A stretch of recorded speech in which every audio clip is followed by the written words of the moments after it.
The Bearcats look great in the first half, but not so much in the second half. So the question now is, which Bearcats team will show up going forward as we head into conference play now in the 2022 season? Our Locked On Bearcats, your daily podcast on the Cincinnati Bearcats, part of the Locked On Podcast Network, your team every day.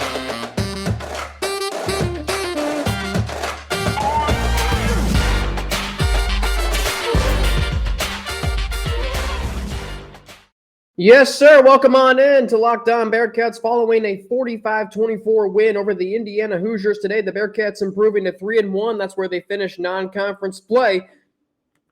Today's episode is brought to you by LinkedIn. I'd like to thank LinkedIn Jobs for being the official college football recruiting sponsor across the Locked On College Network. LinkedIn Jobs helps you find the candidates you want to talk to faster. Post your job for free at linkedin.com/lockedoncollege. Terms and conditions do apply. Alex Frank with you, your host each and every day. So, this game was a classic tale of two halves. But if there's a such thing as a frustrating win, this would be it. The second half of the game today was so awful. It was so awful. It doesn't even feel like, to me, we can celebrate this win. 30 minutes into the game, Cincinnati is rolling. They are hitting big plays. Their defense was stymieing Indiana's offense, even though they were on the field for a lot of plays in the first half. I mean, it was one of the best 30 minutes that I've ever seen from a Bearcats football team. And then the second half was just a complete reversal of the first half. Are you kidding me with what we saw? Are you kidding me? Here's how the second half went, in case you're wondering. For the Bearcats, punt, punt, punt, punt, punt, turnover on downs, punt, touchdown, end of the game. 9 possessions, 6 punts, turnover on downs, end of the game, and a touchdown that the Bearcats got the ball on the Indiana 2-yard line to start. First half was really good. The first half was really good. Actually, add the interception to the second half as well. So 10 possessions make that. First half, punt, okay. Field goal, touchdown, touchdown, punt, touchdown, touchdown. I mean, the second half of the game today was kind of embarrassing. And I am starting with this today on the show because of recency bias. 6 punts, interception, turnover on downs, and a touchdown thanks to a turnover on downs by Indiana. What are we doing? I mean, to watch the second half of the game today, and this was a problem last year for the Bearcats. They would only look good for at most maybe 75% of the game. Is this team good enough? And we're once again asking this question because last year we asked it too. Is this team good enough to overcome long scoring droughts? Is this team good enough? The defense certainly held up. The defense was on the field today for 104 plays. 104. I mean, Indiana's quarterback, Connor Bazelak, attempted 66 passes. 66. I'm not even going to fault him that he completed less than 50%. Because you throw the ball 66 times, you're bound to complete less than 50%. 66. And a 21-point win. The Bearcats only had 46 more total yards, only 74 more passing yards. They had 28 fewer rushing yards. They had more penalties. They had 11 fewer first downs. They were 5 of 16 on third down. Indiana was 12 of 25. I mean, I'm struggling to figure out how the Bearcats won this game by 21 points. Time of possession, little closer than you would expect. Indiana won that by 2 seconds. 30-01 to 29-59. But maybe a better question is how did the Bearcats win this game by 21 and how did Indiana lose this game by 21? Indiana had chances in the second half. They had multiple chances to cut into the deficit, to come back in the game. I mean, the Bearcats were handing Indiana chances on a silver platter. And the defense of the Bearcats, give them major credit. What a really impressive effort when you think about the number of plays that were on the field. This is the weirdest 21-point win I've ever seen.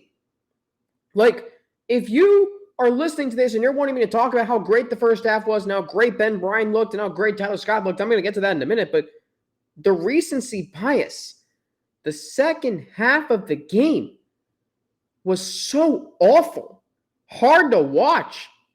I mean, 3 and out after 3 and out.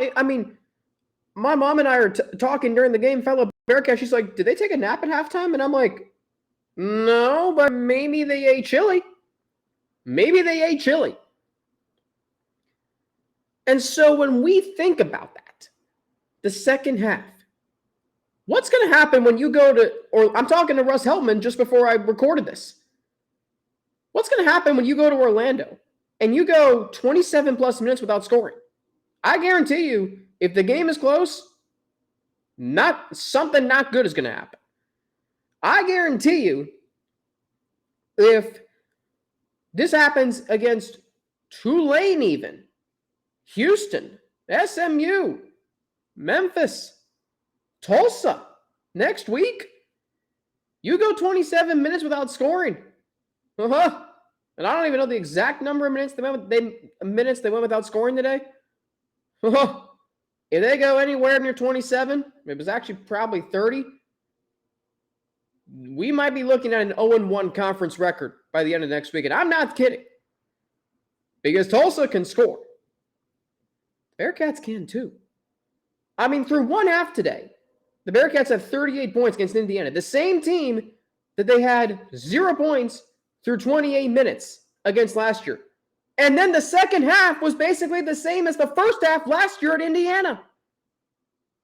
That's how bad it was. And if you remember how bad that first half was last year, it was like that again today. Thank goodness for the Bearcats defense. Major credit to them. But I worry when you go on the road to SMU and UCF and you go through those long scoring spells, oh my goodness, whoop-de-freaking-do. It's not going to end well. I guarantee you that. I don't care if UCF has a loss already this season. I don't care if they lose a game before Cincinnati plays them. That will be the biggest game of the season for Cincinnati. If they go 27 minutes without scoring, they're losing. Is this team good enough to overcome long scoring droughts? If the answer is no, if your answer is no, I'm not going to disagree with you. I am not going to disagree with you. Beating a 3-0 Indiana team with that kind of performance today suggests maybe it's not a big problem going forward, but it is something I think about. The Bearcats cannot be a team that plays well 75% of the time because that's what cost them the Peach Bowl. That's what cost them the Cotton Bowl. Well, they didn't really play well the entire game. That's what cost them the game at Memphis 2 years ago. It's what cost them the game at Memphis in the championship game. 3 years ago, both games in Memphis. It's what cost them the game at Temple.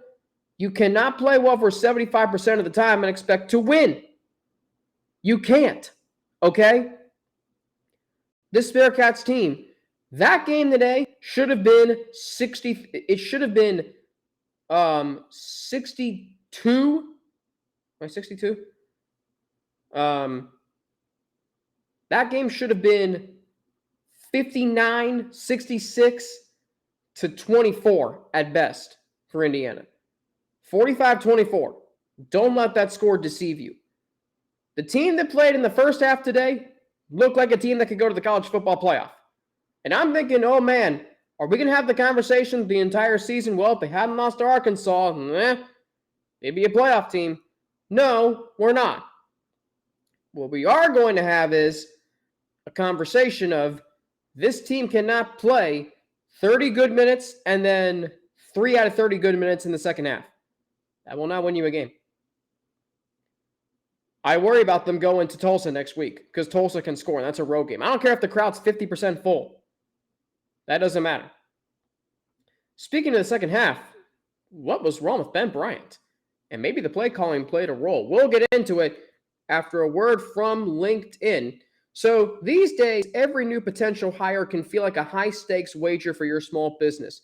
You want to be 100% certain that you have access to the best qualified candidates available, and that's why you have to check out LinkedIn Jobs. LinkedIn Jobs helps you find the right people for your team faster and for free.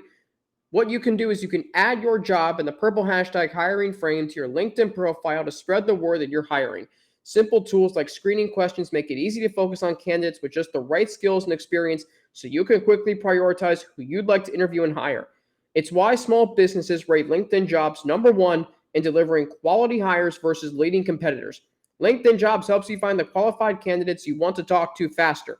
Post your job for free at linkedin.com/lockedoncollege. That's linkedin.com/lockedoncollege to post your job for free. Terms and conditions do apply.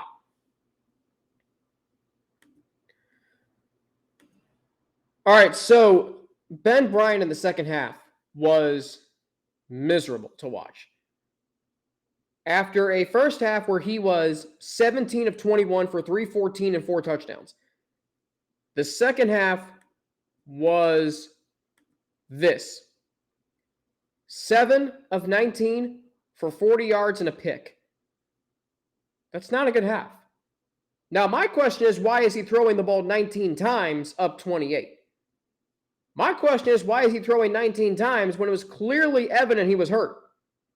My question is, why, if you saw, okay, first off, Ben Bryant looked erratic, not in sync or rhythm, just uncharacteristically bad. He was missing on throws to the outside. He was missing over the middle. He was throwing high. He doesn't, apparently now he doesn't even know how to slide. So it was a complete reversal of the first half. He looked hurt. So if that's happening, if Ben Bryant is playing that way, why then are you not running the football? I get it, Charles McClellan got dinged up early, and the Bearcats struggled to get anything going in the run game. That wasn't a problem in the first half, but it was a problem in the second half. The Bearcats had 30 rush attempts today to 40 passes. Now, I'm not sure the breakdown between halves, but what I am certain of is this. I guarantee you the Bearcats threw the ball more than they ran in the second half. I guarantee you that. But why? You're up 28. We had this conversation all last week, and I'm happy that this is the case because it hasn't been over the years, and the Bearcats have struggled to beat teams that do this. But now that the Bearcats are a pass-first team, maybe, that doesn't mean they can completely abandon the run game. Like, this is not Washington State Air Raid or Air Coryell. This is not that. This Bearcats team's identity should be its ability to run the football, regardless if Charles McClellan is out. Like, McClellan had 9 rush attempts. Kiner had 14 for 17. 14 for 17. McClellan had 9 for 25. And he was hurt half the game. Okay, so McClellan has 9 for 25. If he plays the game, he probably gets 18. He averages what? 2.8 yards a carry? That's still not very good. It's a little better if McClellan plays the whole game. But I get it. The potential, and maybe Gino Guidugli, offensive coordinator, thought this, that 60 to 70 points was there, but you're up 38-10. Run the ball. Keep your exhausted defense off the field. And maybe the Bearcats are now a little too pass happy. I don't know. But the lack of running game clearly caught up to them at the second half today. And so maybe as much as this 21-point win is a frustrating win, maybe it's also one of those wins where you go, hey, we won by 21 and we can do better. Because we know we can run the football. McClellan, thankfully, came back into the game later on. But gosh dang, this team's identity should still be its ability to run the football. They have the pieces to do it. They have the horses to do it. One thing going into conference play, he's realizing the importance of running the football because it should still be the identity. If Ben Bryant's hurt, if he's hurt this week, what should the emphasis be? Guys, we're going on the road. We're going to run the football. I get it. Ben Bryant has a great arm, but you have to protect it. And that leads me to this, because I know a lot of you are going to ask this question, and I'm going to address it. Why was Evan Prater not in the game today? This would have been the perfect time for Evan Prater to get experience against a Power 5 opponent with a big lead. You know what he can do. Penalties weren't in abundance offensively today. Most of them, 3 of them, by the way, came from Justin Harris, who replaced Arquan Bush. And if Arquan Bush is out for any extended period of time, that is a major blow to the Bearcats secondary that looked really good today. Bryant threats with an interception. Numerous other chances that the Bearcats had to get interceptions. I thought they did a very good job in the red zone. Sure, Indiana got first downs. Sure, Indiana moved the ball. But when it came down to the nitty-gritty, Cincinnati stood up, held firm. So there is, I'm boggled by the second half. That was worse than Arkansas first half. That was worse than 2017 Cincinnati. That might be worse than Tommy Tuberville. I mean, that's how bad it was. Overthrown passes, no running game. I mean, Ben Bryant not knowing to not slide. And by the way, when he did, he started to slide before the first down. Guys, that second half, if that's the UC Bearcats team that shows up in conference play for a whole game or 30 minutes of a game, they're in trouble. If the first half shows up and carries over at least 20 minutes into the second half, then they should be fine and go undefeated. When the game reached halftime today, I was ready to claim this team as 12-1, Cotton Bowl bound once again for a New Year's Six Bowl. Now, don't think I'm not overlooking Tulsa. Let me rephrase that. Don't think I'm overlooking Tulsa. I'm not. Tulsa, by the way, might enter 3-1 as well. And they know they can beat Cincinnati because they've nearly pulled it off the last 2 times these 2 teams have played. But if your quarterback is banged up, shouldn't that tell you to run the football? Now, if McClellan was hurt, that's fine. But your quarterback was too. His arm was hurting. So if that's the case, you can either run the ball, and if you don't have confidence in your running game, put in the quarterback who can run the football on Evan Prater. And I guarantee you Evan Prater knows how to slide. This game could have been 52-24, 59-24. Instead, the Bearcats only got 7 points, and it took them 3 plays to get 2 yards. They only got those points because of a turnover on downs by Indiana. It is not rocket science. This Bearcats team has the same question that last year's team did. Can they overcome long scoring droughts? The fact that they did it against a 3-0 Indiana team is encouraging, but it cannot be something they have to do time and time again. The first half looked really good. The second half, the last 3 weeks prior to today, looked really good. This one did not. I'm not sure what it was. We'll talk about it throughout the week. We'll find out more throughout the week. But all I can tell you is this. The play calling was terrible. I'm not going to blame it all on Ben Bryant. Just because your offensive identity might be changing a little bit, you might be a little different, doesn't mean you can completely abandon what's been your identity for the previous 4 years. And oh, by the way, that identity got you to the college football playoff. So what are you going to do? You're just going to abandon it? You're going to outsmart yourself? No, you're not. You are going to run the football when you need to. Because last week, Ben Bryant threw for over 300 yards. But you know what else he did? Or the Bearcats did, rather? They ran the football. They had a dynamic offense that day. McClellan had over 100 yards. The same day, Ben Bryant threw for 337. Guys, this is not rocket science. The Bearcats' identity, I get it, they're working the perimeter more, but their identity is to run the ball. I mean, the contrast of the first and second halves today is quite honestly alarming. And it's the reason why I'm talking about it now. I wanted to come on the show today and say, how good can this UC team be? And I still think they're going to be very good. I still think they're going to win out in conference play. But I'm coming on here to tell you right now, There's a question mark of which Bearcats team will show up from here on out because of what we saw in the second half today. Worst half of football I've ever seen in a win from the Bearcats. Ever. It was hard to watch. And I don't want it to be that way. Coming up, I'm going to talk about the first half, even though it feels like a distant memory. We'll get into it after a word from two of our sponsors. All right, so let's end on a positive note because that's something I like to do. The first half was excellent. It was unbelievable to see this Bearcats team just completely take apart Indiana. This Indiana team is not bad. They're not good, but the Bearcats, maybe there was a little nervousness on your part when, the Bearcats go into Bloomington and win last year. Indiana's got revenge on their minds. They're a better team this year. Maybe you were a little nervous about that. Those were gone. By the time it was 31-10, and then to add insult to injury for the Hoosiers, Dominique Perry, who we didn't even know if he was going to play today.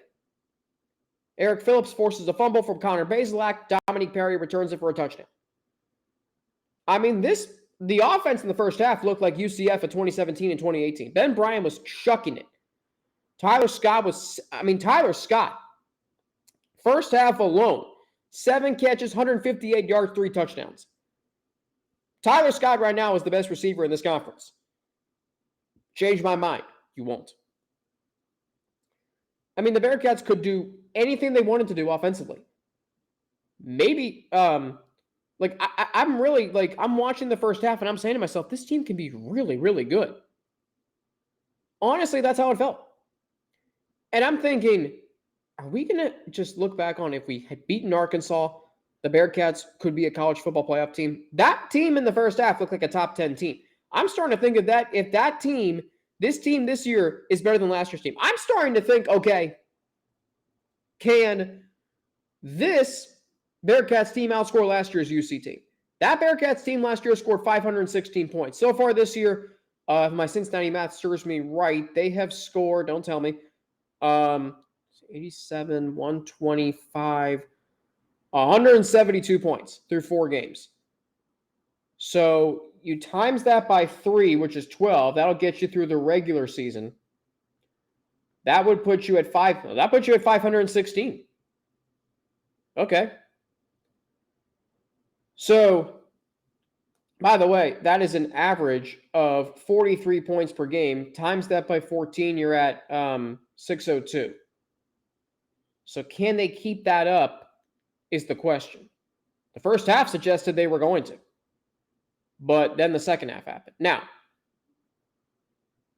if the Bearcats play like they did in the first half today, and maybe, they had emptied the bucket of plays. I don't know. I don't know why the second half looked completely different than the first half. I really don't. I'm not a coach. I'm not an X's and O's guy. I think it was because Ben Bryant was hurt. I think because they lost confidence in the run game. I think it was Indiana maybe made some adjustments. They started turning up the pressure up front.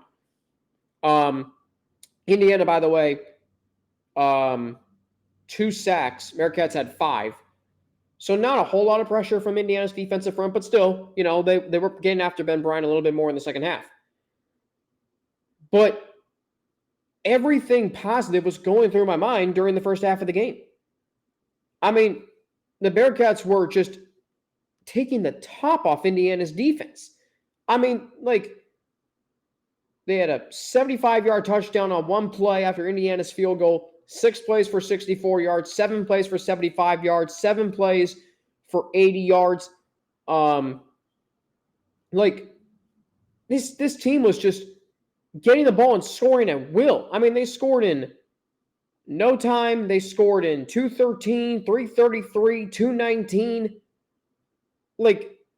They were just going after it, airing the ball out, picking up right where they left off last week. And I said, start fast this week. They did just that. I said you have to start fast against Indiana this week. They did. They fed off that home crowd, which was electric today, 7th largest home crowd in Bearcats Nippert Stadium history. The defense was flying. Ivan Pace, who, let me tell you something. He might be not just an all-conference player this year. He will be. He might not just be defensive player of the year of this conference. He will be. He might be an all-American. I mean, that's how good this guy is. And like, he's not tall, but you know what he is? He's a freak. He's a freak of nature. The way he gets through blocks, the way he gets through gaps, the way he gets to the quarterback. I mean, that sack that he had at the end of the first quarter today. I mean, that was a relentless effort by Ivan Pace. 15 tackles today. 15. He's got 44 through 4 games. 15 tackles, 2.5 sacks, 4.5 tackles for loss, 3 quarterback hits, 7 solo tackles. He was everywhere today. And no doubt, one of my star players for today. I mean, that was about as complete of a first half of football against a really good team as you'll ever see from Cincinnati. And that's what it needs to be every single week. Like last year, the Bearcats scored, 35 in the first half against UCF? That was really good. They scored 35 against Miami. That was really good. They scored, I think, 27 against SMU. That was really good. They've had some really good halves. They just need to put together 60 minutes of football. Ivan Pace, one of my stars for the game. Tyler Scott, obviously. I've already mentioned everything great about him. I mean, this guy can fly. This guy has tremendous cutting ability. Like, he's a do-it-all receiver for this team. Final stat line for him today after a very, very good first half, finishing with 10 catches, 185 yards on 15 targets. Trey Tucker added 5 for 92 and a touchdown. Charles McClellan added 3 and 40. Leonard Taylor 2 for 26. Sort of an off day for Josh Wiley. I was hoping to see more. And that's another thing, too, when we talk about play calling. We could have seen a lot more usage of the tight ends, Wiley and Taylor, who still are probably your 2 most dependable guys. Tyler Scott, to me, is big play, hit or miss. Wiley and Taylor are going to give you what you want more often than not. And then finally, Dante Corleone. This guy just keeps getting better and better and better every single week. Today, 4 tackles, a tackle for loss, quarterback hit. Eric Phillips, really nice game from him. Sack and a half, 2.5 tackles lost. I really should put him as my 3 stars of the game. Forced fumble. But I just keep seeing Dante Corleone making an impact. And I like, how this guy has overcome a lot of things. Like he's a big boy and he's fun, but he's also, a hard worker. And it's paying off this year. But again, a 21-point win over a 3-0 Power 5 team from the Big Ten, Indiana, is really good, even though the second half was just abysmal today. You're 3-1 through non-conference play. We said that was best case scenario. We said that was most likely going to happen, and it did. Now conference play starts. Tulsa next Saturday, 7:00 kick. I'm still working out how we're going to do post-game. I think I'm going to put it on myself to stay up late and record the show, so that'll be fun. USF, it goes USF at home, bye week, SMU and UCF on the road, and then Navy at home, and Navy and ECU at home, Temple on the road, Tulane at home. So you end with 3 of your last 4 at home, but 3 of your next 4 are on the road. So still a long way to go for this team to get to where they want to go, but the final conference season of being an American Conference member starts this week against Tulsa, and that game's not going to be easy. You can't go 27 minutes or however many minutes it was without scoring. On Tuesday's show, since we're through non-conference play, I thought, let's take a look at how the transfers are doing. Nick Martiner, Ben Bryant, let's take a look at how they're doing. Let's give them some letter grades for their performances through the first 4 games of the season.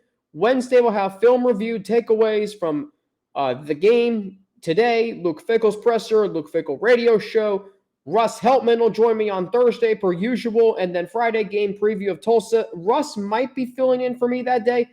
I'm not sure yet, but either way, one of us will be here for you here on Locked On Bearcats, your first listen of every day. We're part of the Locked On Podcast Network, your team every day. So you can follow me on Twitter at Frankie_Natty with 2 N's, NNATI. You can follow me on Instagram, AlexFrank9_, or email me at alex3frank@gmail.com. Hey, while you're at it, Make your second listen Locked On Big 12. That's how you can get more on the conference. Everyday host Josh Neighbors and the local experts of Locked On take you across the conference in 30 minutes. Locked On Big 12, your second listen. That's Locked On Big 12. For Locked On Bearcats, my name is Alex Frank. Have a great rest of your day. Bearcats get the win. They're 3-1. Next up, Tulsa next week. Big conference opener to start, and it's a road game. Thanks for making Locked On Bearcats your first listen every day. Have a great rest of your night. Have a great rest of your day. Enjoy the Bengals game tomorrow, hopefully. Have a great rest of your weekend. I want to take a minute and say Shana Tova to all my Jewish friends. Happy New Year, year number 5,783. How about that? So happy Rosh Hashanah to all my family, all my Jewish friends. Have a great, please, if you're going to services tonight, please stay safe. Make it a sweet year and have a great rest of your Monday as well. This is Monday's episode, technically. And for Locked On Bearcats, my name is Alex Frank. Have a great rest of your night.